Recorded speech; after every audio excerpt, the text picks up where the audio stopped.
Did you have a better experience? You were a fan favorite everywhere you were. Did you have a better experience than the one that you had in Miami?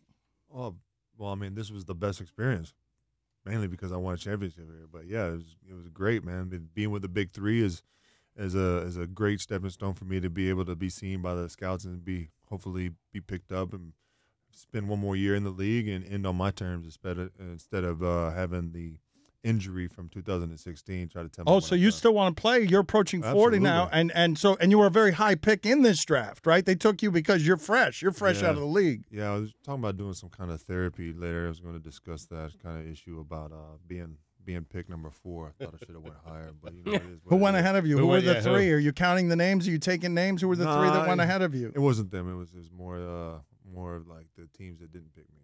Right. But who were the three? Do you know the three? Vengeance tour? I don't even know the three. Right, I'm going to check it out just to infuriate. I was in my feelings about it. All right, well, let's get the three and insult him with it. But the league is a lot of fun because I saw that highlight the other day of Nate Robinson stealing Rashard McCantz's Batman mask. What are you bringing? What are you bringing in terms of fluorescent Birdman personality to the proceeding? Man, I just bring myself.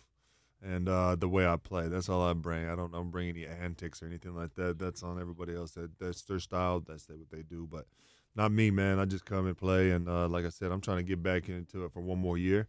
If it's not in the NBA, probably overseas, and then see where it goes from there. But now the Big Three is a great, platform for guys that want to get back into the league, have the opportunity to be seen and take those next steps. All right, Alan Anderson went 3rd, by the way. Oh no! Yeah. Well, that's my boy. Okay, so that's allowed. You're okay with that? I'm cool with that. Yeah. All right. You want number 2 and number 1 here? Yeah, let's do it. Andre Emmett went number 2. Okay. Yeah, is that your boy? Yeah, I mean those guys are all great, but you're better. Yeah, my pick should have been higher. Right. Andre Owens went number 1. Okay. Yeah. All right. Heard of him? Well, I want to know what teams picked him. The Ball Hogs took Owens. Okay. Threes Company took Emmett. That's a great name. And Killer Threes took Anderson. Oh, okay. You went to Power.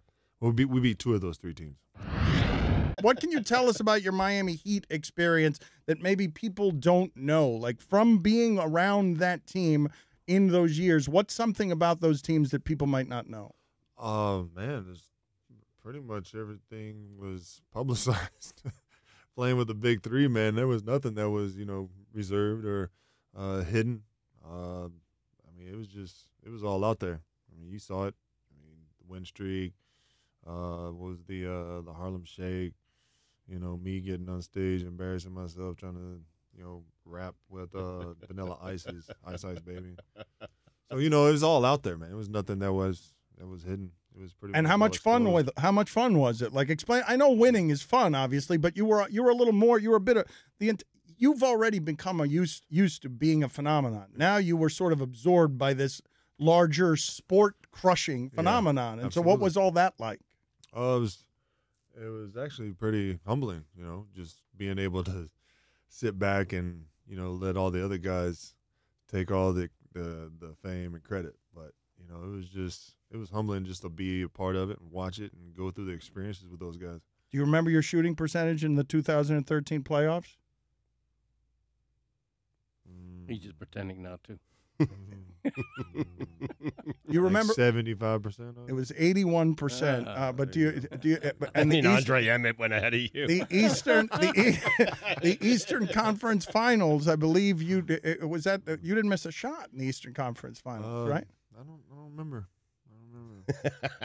All I remember is hoisting that trophy. What would you look back on and say was the greatest point of tension with those Miami Heat teams? Because there was some stuff there. The normal emotional friction that you have in any competitive place. What would you say was the most trying time during those years?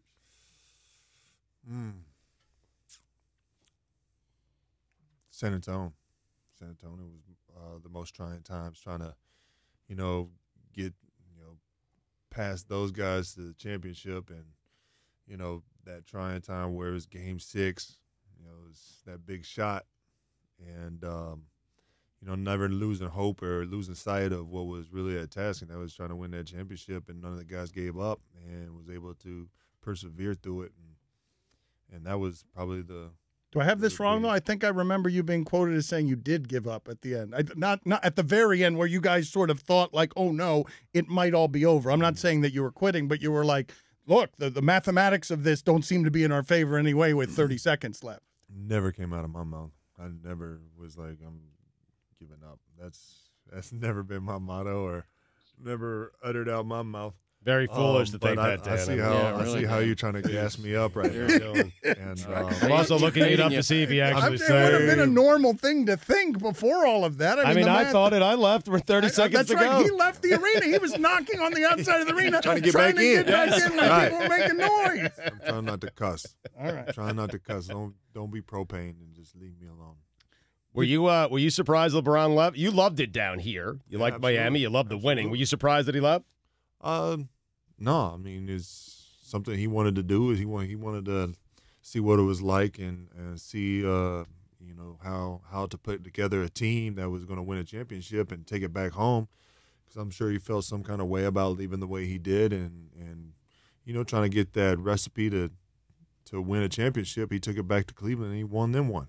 So no, I don't blame him for leaving. Chris, you just turned 40. What'd you do for your birthday? Well, this is a Disney show. It's a Disney show. Was just don't curse. I mean, you don't. Was it fun? Did you have a lot of fun? It was great, man. Hung out with family and friends, man. So it was cool.